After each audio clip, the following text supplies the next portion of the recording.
Hey guys, Frosty Knives here, back with another EU book review. And today we're going to be taking a look at the third book in Michael Reaves' Coruscant Nights trilogy. We're going to be taking a look at Patterns of Force.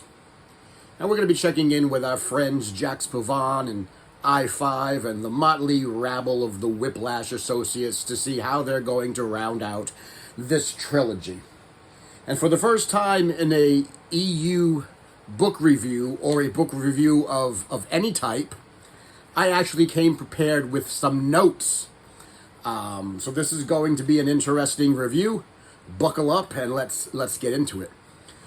So what was this book about? Well, it starts out with someone named Toot and Sal, someone who knew I-5 and back when he was with Lorne Pavon.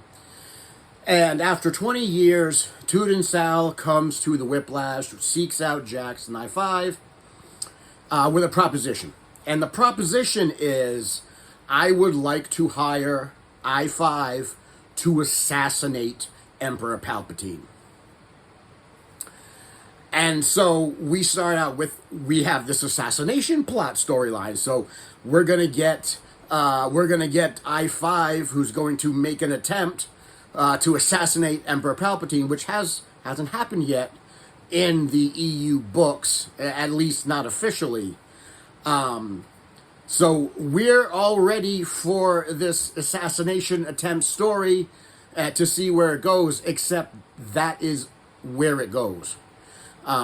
It doesn't go any further than the announcement. After that introduction, after that piece, the book takes an immediate turn down another alley and becomes something different. And along the way, Jax and I-5 find a Jedi being hunted by three Inquisitors named Kajin Saveros. And he's a super powerful Jedi. They found him and they said, my God, we have to rescue him from the Inquisitors and from the Empire, and we're just going to completely forget about the assassination plot because the rest of the story revolves around them finding Jax, saving him from the Inquisitors, and trying to figure out what to do with him, how to keep him safe from the Empire, and how can Jax train a new Jedi. So, I mean, every once in a while, somebody in the story goes, hey, remember we had an assassination request for Palpatine? Do you think maybe we should look into that? And Jax is like, not yet. I think we need to think about it a little more. But hey, we have Kaiju over here that we need to rescue, so we're going to do that instead. That is the bulk of the book. It's them working with Kaiju, hiding Kaiju, saving him from Vader, saving him from the Empire and the Emperor, and trying to get him off planet. What do we do with this new Jedi that we found? And they really don't go anywhere with the assassination attempt. We do find out why Vader is after Jax. He's after Jax for three reasons. One, Vader wants the Boda. Remember the Boda from the MedStar duology? That plant, that medicinal plant that was on Drongar, that they were harvesting for medicinal purposes, that also had the added extra benefit of enhancing your force ability. Remember at the end of that duology, I-5 took a piece of the Boda with him back to Coruscant? Well, he's had it all this time. And so Vader wants it because Vader wants to use it to enhance his force ability. So that's one of the reasons he's after Jax. The other reason he's after Jax is because a long time ago, back when he was Anakin and Jax and Anakin were in the temple together, Anakin gave Jax a piece of pyronium to hold on to for him. I'll come back for it later. And he never did because of everything that happened. But now he wants his pyronium back. And the third thing is he also wants a Sith holocron that Jax has in his possession. So that's why he's after Jax. And along the way, he also becomes interested in I-5. as a sentient droid. So these are the reasons that Vader is so intent on chasing Jax. He wants the Boda, the Pyronium, the Holocron, and he basically wants I-5, and presumably he wants to get rid of Jax. So we find that out. Of course, at the end, there is a final confrontation between Jax and I-5 and Vader. And, of course, they escape, because why not? They do escape from Vader in a rather unique way that we will talk about in a moment. And, of course, that whole situation is resolved. They've escaped from Vader, and then they just go back to their lives. They go back to their regular whiplash lives of trying to get people off of Coruscant, helping people, smuggling them off of the planet because they want to get away from the Empire. That's the gist of the story. And the reason I wrote a sticky note is because I have a list of issues that I have with the story, and I wanted to write them down so I didn't forget about them. So, let's go through my list of what I thought about this story. What did I think about Patterns of Force? We'll start with an easy one. Renan. So there's a character in the books called Renan, Hananam Tyke Renan. He's an Eloman. He used to work for Vader. He defected. He went to work for Jax. Really, he doesn't have anything much to do. He's an information gatherer. That's what his job is in Whiplash. He gathers information, and he procures things for them. If they need ships, if they need disguises, if they need uniforms, he's a procurer and an information gatherer. But he really doesn't have a whole lot of things to do. But in this book, he's obsessed with the Boda. He found out that the Boda not only can enhance Force sensitives' connection to the Force, but people who have absolutely no connection to the Force, the Boda can sometimes make them Force sensitive or make them be able to feel the Force. And that's what Renan wants. He wants the Boda because he's not Force sensitive. He's an Eloman. He doesn't have any Force abilities, but he wants just once in his life to feel the Force, to feel what it's like to be a Jedi. And so he spends the whole book trying to figure out who has the Boda. I-5 have the Boda, Den have the Boda, Jax has the Boda, Dija has the... We don't know who has the Boda. But he spends the whole book trying to figure out who has the Boda just so he can chase this 30-second high that he thinks that he's going to get from it because he is absolutely not a Force-sensitive being. And that's what he does for the whole book. Not a good use of a character. Actually, if he wasn't in the books at all, none of the story would change. None of it. So there's an indication of maybe you don't need to have this character in the book. If you can remove him from the story and nothing changes, maybe you don't need him. So I had a bit of an issue with Renan and his chase for the Boda. Let's talk about Dija Dare. Dija Dare from the last book, she was the wife of Vespaletti, the light sculptor, the one who was murdered by the droid. And after Jax and crew solved the murder, she joined their group, and she was the one who was bankrolling their organization. She's the one with all the money. So she's got all the money, and she's bankrolling their operation. She's the one who actually betrays them to Vader at the end of the book. I don't have a problem with the betrayal per se, and I don't have a problem that it was her, but I have a problem with the reason she betrayed them. Dija is a Zeltron. She's a telepathic species. She can feel other people's emotions. And that's what she likes. That's why she was with Vess, because she wanted to feel his creative emotions. And that's why she was with Jax, because she wanted to feel like what it feels like to use the Force. She wanted to feel the Force vicariously through him. Except he wasn't letting her because he was tamping down his Force signature so that he wouldn't get caught. So that they wouldn't get caught. And she thought he was doing it on purpose. And that's why she betrayed them, because I just want to feel the Force, and I just want to feel it, and you're not letting me feel what it's like to use the Force, so I'm going to go find someone who will.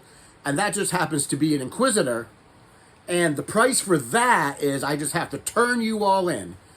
So her reason for doing it was because, again, she wanted to feel what it was like to use the Force. The reasoning was garbage. It was paper thin. I didn't buy it.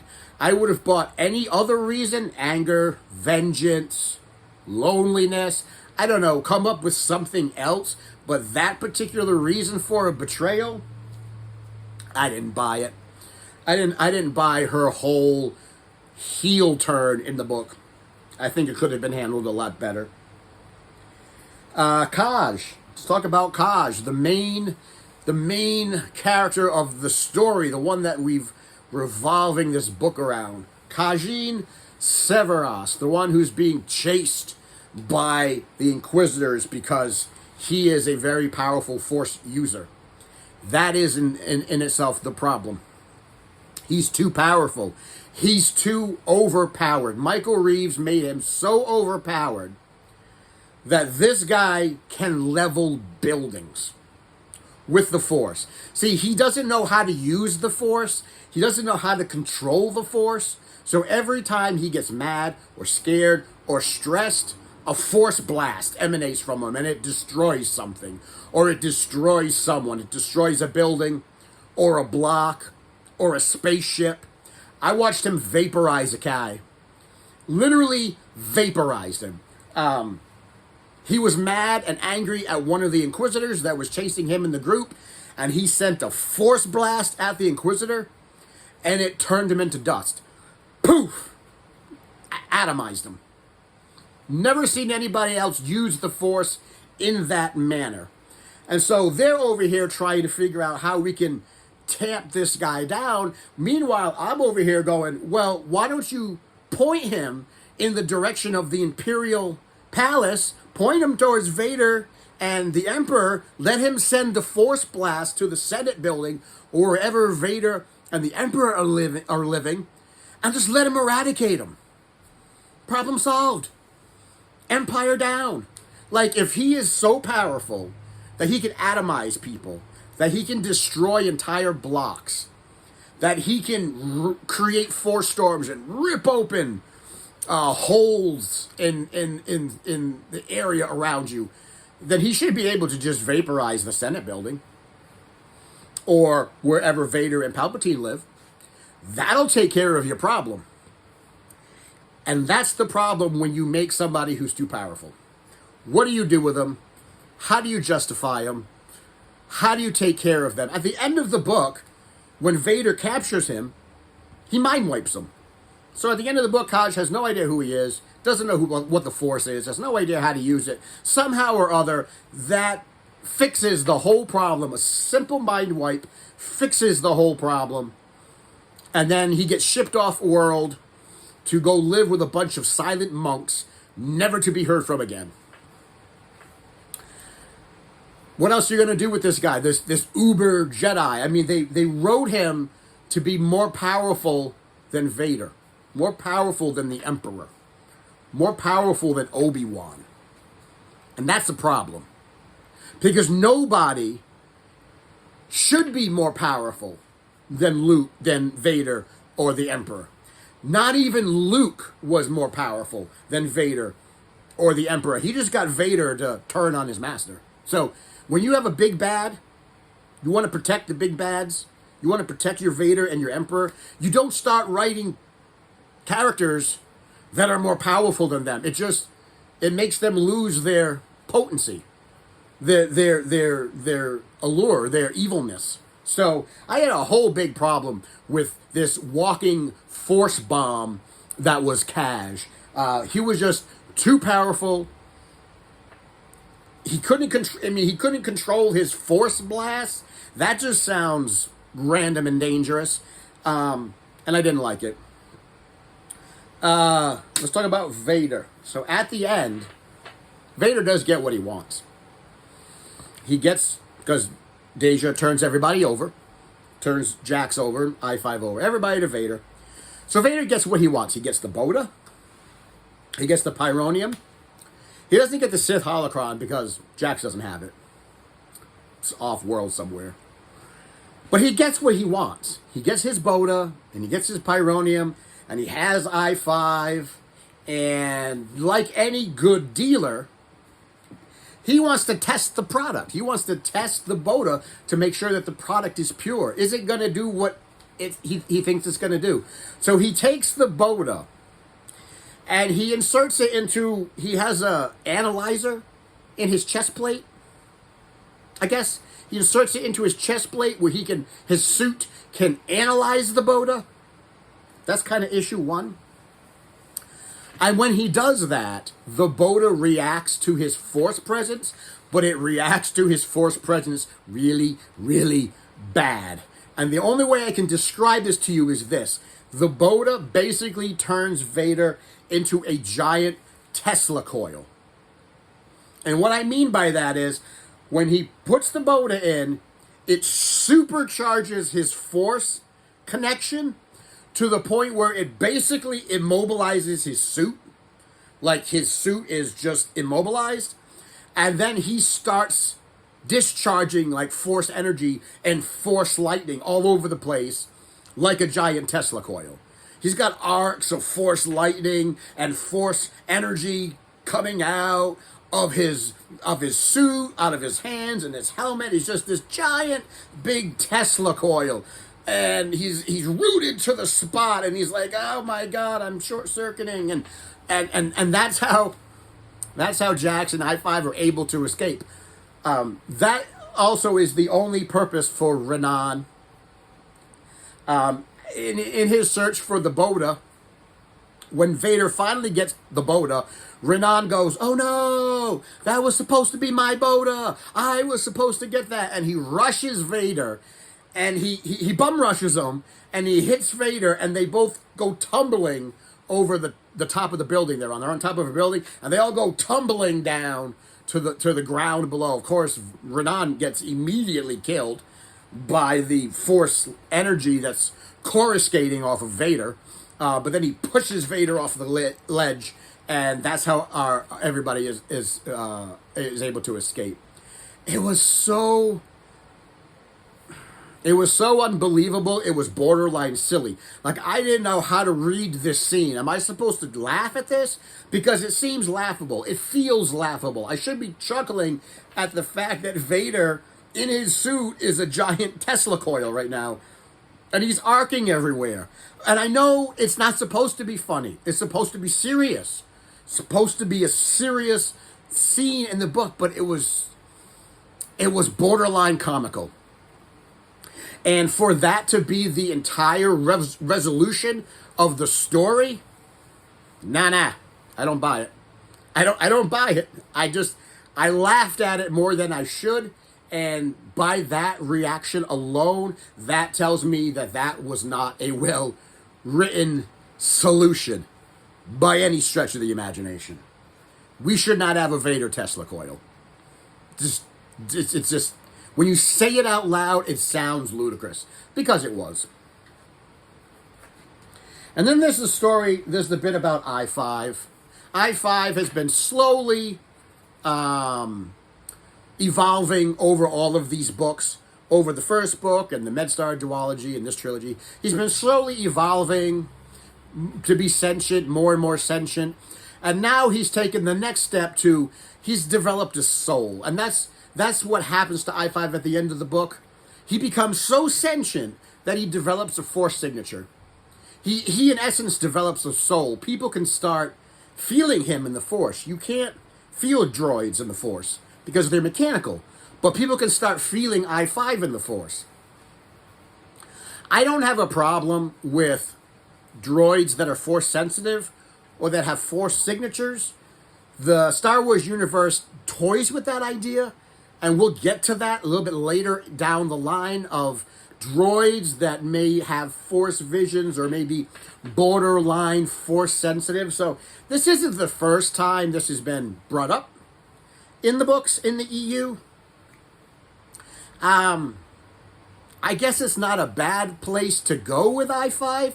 It's the least egregious of things that are on my list. I'm kind of okay with that, but I want to see where they're going with this storyline. I may be able to jade it because I do like I-5 a lot. I like the character of I-5 a lot. And so, like I said, this is the least egregious things on my issues list. It was the last thing I wrote down. So it's not the worst thing in the book. Compared to all the other things we talked about, it's definitely not the worst thing in the book. But that's just where I-5 is going now. He's a sentient droid that has a force signature.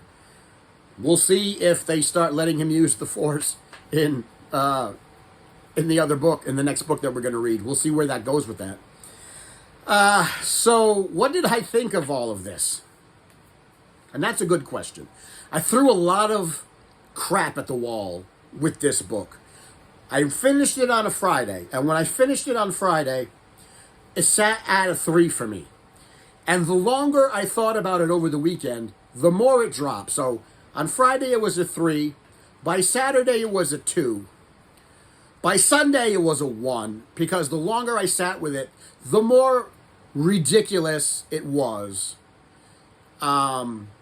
And now, by the time I'm sitting here doing this review, I can genuinely say that Star Wars, Coruscant Nights 3, Patterns of Force, that happened nowhere in the book, by the way, is going to be the first legendary turd of this season. This, my friends, is a legendary turd. And it's so sad because it doesn't have to be, and it's the final book in a trilogy. And what I've sort of seen with this trilogy is the first book seemed to be okay. I enjoyed it. Second book, not as good as the first one. A lot of nothing was going on there. Third book, garbage. So it's like the longer the trilogy went on, the worse the stories became. This was the worst of the lot. This was the legendary turd. If you're gonna read the trilogy, I'd say just read the first book. I would honestly say bypass the entire trilogy. Unless you're a devout EU fan or a devout Michael Reaves fan, bypass the trilogy. It's going to end badly for you. It just ends sad, and it doesn't need to. So guys, that's my review of Patterns of Force, Coruscant Nights 3 by Michael Reaves. And I'm so glad this trilogy is done and over with and in the bag. So glad. The next book that we're going to read is another Michael Reaves book, and it's the final book with Jackson Company, and this book is The Last Jedi. Hey, where have we heard that title before?